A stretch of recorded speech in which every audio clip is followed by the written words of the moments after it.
ఈరోజు అనేక నెలలుగా ప్రైవేట్ టీచర్లు ఇబ్బందులు పడుతున్నారు. వారి బాధలు అన్నీ ఇన్ని కాదు. ఆకలి కేకలతో సతమతమవుతూ ఆత్మగౌరవం చంపుకొని ఏ పనులు చేయలేక పనులు దొరకక ఎంతో రకాలుగా ఇబ్బంది పడుతూ మానసికంగా శారీరకంగా క్షోభక భరిస్తూ అనుభవిస్తూ ఈరోజు మరొక ప్రైవేట్ ఉపాధ్యాయుడు మన మర్రి వెంకట్ ఆత్మహత్య చేసుకోవడం జరిగింది. మరి స్వగ్రామంలోకి ఈరోజు మేము రావడం జరిగింది. మరి వాళ్ళ కుటుంబ పరిస్థితి చూస్తే చాలా దయనీయంగా ఉంది. వాళ్ళ తల్లిదండ్రులు కూడా రెక్కాడితే కానీ డొక్కాడినటువంటి పరిస్థితిలో వాళ్ళు ఉన్నారు. మరి వాళ్ళ కుటుంబానికి కొత్త కుమారుడైనటువంటి మర్రి వెంకటే ఆధారం. మరి అలాంటి కుటుంబం ఈరోజు కంప్లీట్గా ఈరోజు మొత్తం కూడా కొడుకు మీద ఆధారపడడం, మరి కొడుకుకు గత 6 నెలలుగా జీతాలు లేకపోవడం, అంతకుముందుకు 4 నెలల నుంచి కూడా ఆ స్కూల్స్ జీతాలు ఇవ్వకపోవడం.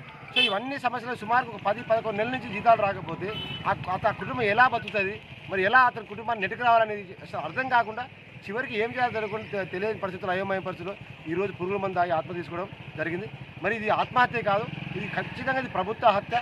ప్రభుత్వం అదేవిధంగా యాజమాన్యం కలిసి ఈరోజు మర్రి వెంకట్ని ఆత్మహత్య చేసుకోవడానికి వాళ్ళు ప్రత్యక్షంగా పరోక్షంగా కారణమయ్యారు. కాబట్టి మేము ప్రభుత్వాన్ని అదేవిధంగా ఆ యొక్క స్కూల్ యాజమాన్యాన్ని డిమాండ్ చేస్తున్నాం. ఖచ్చితంగా ఆ స్కూల్ యాజమాన్యం దిగొచ్చి మర్రి వెంకట్ కుటుంబానికి ఒక 50 లక్షల ఎక్స్గ్రేషియా ప్రకటించాలి. లేకపోతే ప్రభుత్వం దిగొచ్చి ఈ ప్రైవేటు టీచర్ అయినటువంటి మర్రి వెంకట్ని ఆదుకోవాలి.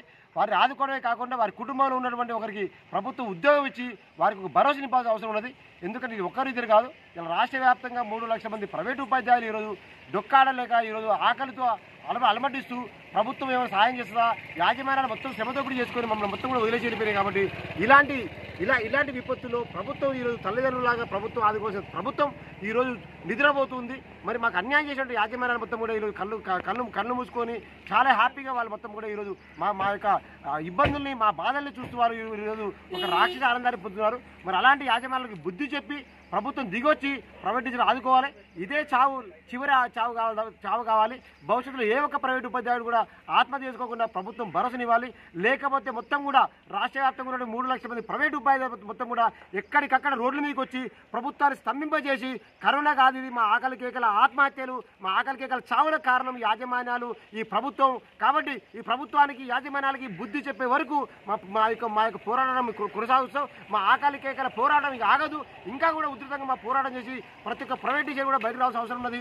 ఈరోజు మర్రి వెంకట్ కావచ్చు, నిన్న శివాని కావచ్చు, రేపు ఇంకోరు కావచ్చు. కాబట్టి నాకెందుకు లేని ఎవరు కూడా ప్రైవేట్ టీచర్ అనుకోకుండా అందరూ ప్రైవేట్ టీచర్లు ఇప్పటికైనా కూడా మనం రియలైజ్ కావాల్సిన అవసరం ఉన్నది. మనకు జ్ఞానోదయం కావాల్సిన అవసరం ఉన్నది. మనకు ప్రైవేట్ ఉపాధ్యాయుని కోల్పోకుండా మనకు ప్రైవేట్ ఉపాధ్యాయునికి ఇలాంటి కుటుంబాలకి ఇలాంటి ఇబ్బందులు రాకుండా ఉండాలంటే మనం అందరం కూడా ఐక్యంగా ఉండి మన యొక్క సమస్యల్ని ప్రభుత్వం మీద తీవ్రమైన ఒత్తిడి చేసి మన సమస్యను పరిష్కరించుకుందాం. లేకపోతే మనం ఖచ్చితంగా వారికి యాజమాన్యాలు కూడా బుద్ధి చెప్పి ఇలాంటి యాజమాన్యాలకి క్రిమినల్ కేసులు పెట్టి చట్టపరమైన చర్యలు తీసుకొని వాళ్ళు జైలు కూడా పంపించే విధంగా ప్రభుత్వం ఒక కఠినమైన చట్టాలు తీసుకొచ్చి ప్రైవేట్ టీచర్ల వృత్తికి చట్టబద్ధత కల్పించాలి. అదేవిధంగా ప్రైవేట్ టీచర్ల కుటుంబాలకి ఒక 5 లక్షల ఇన్సూరెన్స్, ఆరోగ్య బీమా, ప్రమాద బీమా ఇవన్నీ కూడా మా యొక్క బతుకులు ఇవాళ బానిస బతుకులు కంటే అధ్వానం ఉన్నాయి. కాబట్టి మా బతుకులను మార్చుకునే వరకు మా పోరాటం ఆగదు. ఈ కరోనా రావడం వల్ల మా బతుకులు ఆగమైపోయినాయి. మరి ఇలాంటి ప్రభుత్వాలు మా గురించి పట్టించుకోకపోతే ఈ ప్రభుత్వాలు ఉన్నాయా చచ్చిపోయా మాకు అర్థం కావట్లేదు. కాబట్టి ఇలాంటి ప్రభుత్వాలు ఇప్పటికైనా దిగొచ్చి బుద్ధి తెచ్చుకొని ప్రైవేట్ ఉపాధ్యాయుల్ని కాపాల్సిన బాధ్యత ఈ ముఖ్యమంత్రి గారిపైన, విద్యాశాఖ మంత్రి గారిపైన, విద్యాశాఖ అధికారులపైన, అదేవిధంగా యాజమాన్యాలపైన ఉంది. ప్రైవేట్ స్కూల్స్ యాజమాన్యాలారా ఇప్పటికైనా మీరు కళ్ళు తెరవండి. ఇప్పటికైనా మీరు మా శ్రమ దోచుకొని కోట్లు కూడా సంపాదించారు. ఆ యొక్క డబ్బుల నుంచి 5% 2% బయటికి తీసి మాకు ఆకలి తీసే ప్రయత్నం చేయండి, మాకు అండగా నిలబడే ప్రయత్నం చేయండి. లేకపోతే మీకు భవిష్యత్తులో పుట్టగతులు ఉండవు. ఇప్పటికే మీ గురించి మొత్తం కూడా సమాజం మొత్తం తెలుసుకుంది.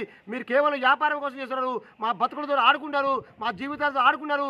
నిరుద్యోగ సమస్య ఉండడం వల్ల మేము ప్రభుత్వ ఉద్యోగాలు రాకపోవడం వల్ల ప్రైవేట్ స్కూళ్ళలో పనిచేస్తున్నాం. కానీ మాకు ప్రైవేట్ టీచర్ వృత్తి మీద ఉన్నటువంటి మమకారంతో, ఒక ప్యాషన్ తోటి మేము అక్కడ పనిచేస్తున్నాం. మా యొక్క ప్యాషన్ని, మా యొక్క దాన్ని మీరు ఒక వీక్నెస్గా తీసుకొని మా యొక్క జీవితాలతో చెలగాటమాడుతున్నారు.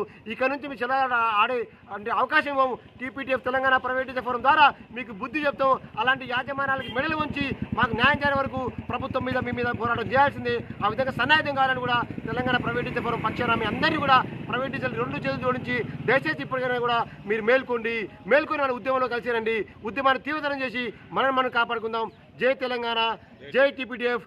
జోహార్ मर्री वेंकट जोहार जोहार जोहार मर्री वेंकट जोहार जोहार अमर रहे मर्री वेंकट अमर रहे मर्री वेंकट अमर रहे जोहार मर्री वेंकट।